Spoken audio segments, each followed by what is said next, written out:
Hello students. अभी जो अपन topic देख रहे हैं वो इकोनॉमिक्स का चैप्टर नंबर 1 है, that is macro economics and circular flow of income. दो टॉपिक इसमें पढ़ेंगे। तो सबसे पहले जो ये टॉपिक है ये है मैक्रो का, और ये मैक्रो का वेरी फर्स्ट टॉपिक है। तो आप इसमें मैक्रो इकोनॉमिक्स का पहले तो इंट्रोडक्शन देखेंगे और देन यहाँ एक कॉन्सेप्ट समझेंगे, सर्कुलर फ्लो ऑफ इनकम, है ना। मैक्रो को समझने के लिए सबसे पहले इस चीज को समझना बहुत जरूरी है, उसके बाद फिर हम नेशनल इनकम में भी एंटर होंगे।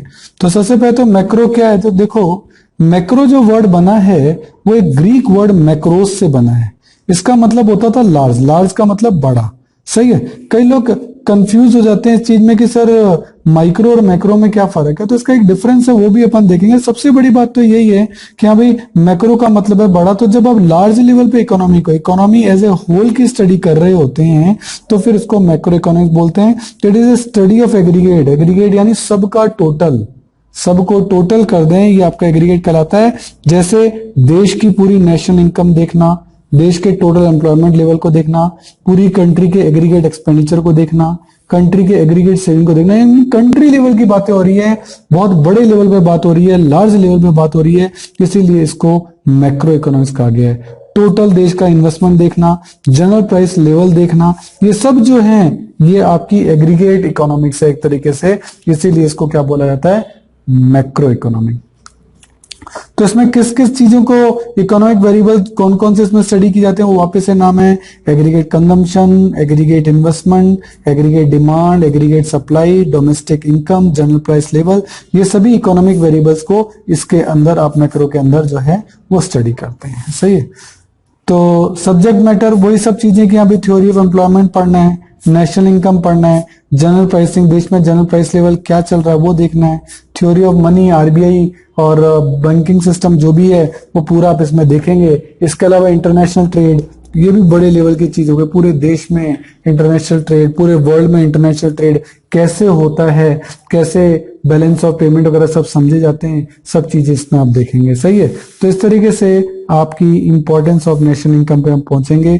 सर क्या काम आती है नेशनल, आपकी जो मैक्रो इकोनॉमिक्स है, तो देखो इसका बहुत वाइड स्कोप है, इसके कुछ इंपॉर्टेंस है। पहला, it help in policy formulation of government. Government जब कोई पॉलिसी फॉर्मुलेट करेगी तो ऑब्वियसली उसको नेशनल इनकम को देखना पड़ेगा, और नेशनल इनकम कहाँ आती है, मैक्रो इकोनॉमिक्स का पार्ट है। सही है। इससे हम distribution of income among different group of people, हमारे देश में कई तरह के ग्रुप हैं, मिडिल क्लास है, लोअर क्लास है, अपर क्लास है, उनके बीच में इनकम का डिस्ट्रीब्यूशन सही तरीके से हो रहा है या नहीं हो रहा है, या कैसा हो रहा है, उसको देखने के लिए भी आपको मैक्रो इकोनॉमिक्स पढ़नी पड़ती है।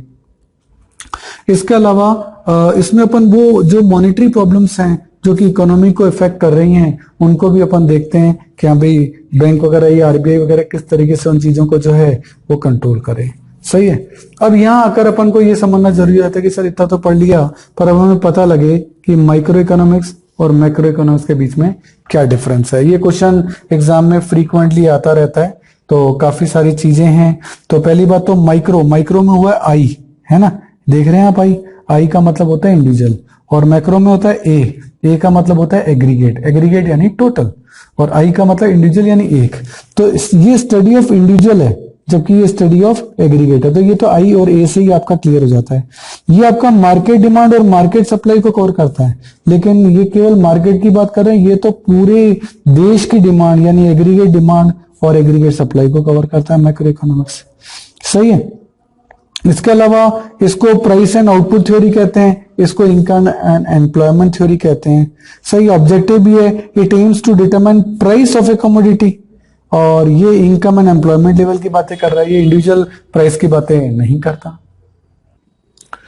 तो ये बेसिकली इंडिविजुअल की इनकम या इंडिविजुअल के आउटपुट प्राइस वगैरह को देखता है, जबकि ये नेशनल लेवल की इनकम, नेशनल आउटपुट, इन सबको देखता है। सही है। इक्विलिब्रियम का भी आपको समझ में नहीं आएगा। अजम्पशंस क्या है, economy works in full employment level. तो जो माइक्रो इकोनॉमिक्स है ये माइक्रो के लिए है,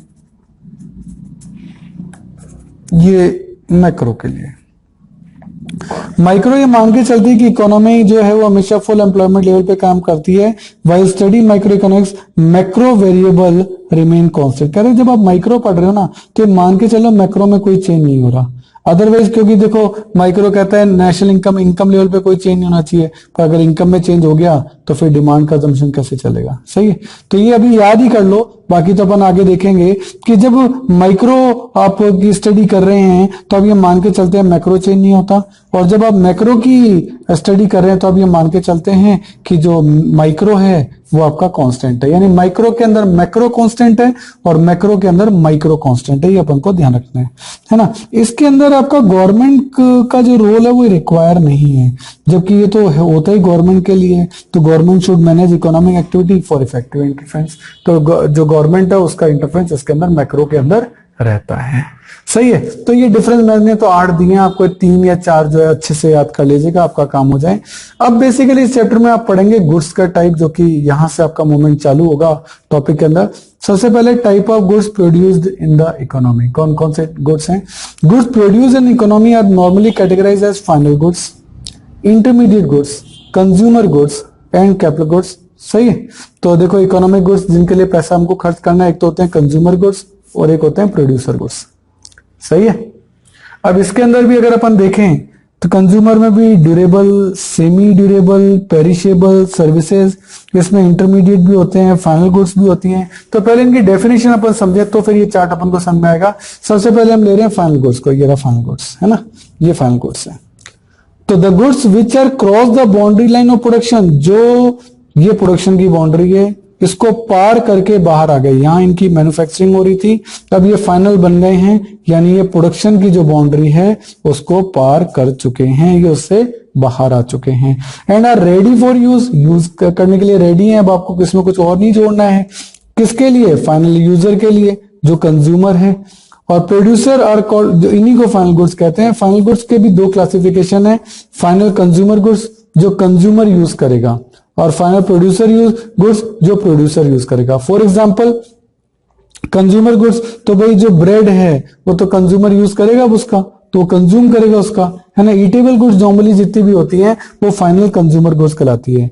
और वो गुड्स जो आपने बना दी, अब आपने मशीनरी बना दी, एक फैक्ट्री को दी, तो मशीनरी उसी फैक्ट्री जो करेगी उसी मशीनरी का क्या यूज करेगी? फर्दर प्रोडक्शन में करेगी, तो प्रोड्यूसर गुड्स हो गई। उस मशीनरी का यूज अगर कंज्यूमर करता है तो वही मशीनरी कंज्यूमर गुड्स बन जाती है। वही मशीनरी अगर फैक्ट्री वाले के यूज में आ रही है तो फिर वो प्रोड्यूसर गुड्स बन जाती है। सही है, अगर आपको मेरे वीडियोस पसंद आ रहे हैं तो देखिए एक लाइक, शेयर और सब्सक्राइब तो बनता है, तो मेरी खुशी के लिए एक लाइक तो कर दीजिए। देखिए आपका टाइम बड़ा कीमती है, तो यदि नोट्स लिखने में आप अपना टाइम बचाना चाहते हैं और वर्कशीट भी गेट करना चाहते हैं तो इन सभी की PDF का लिंक नीचे डिस्क्रिप्शन में गिवन है, आप वहां जाके देख सकते हैं।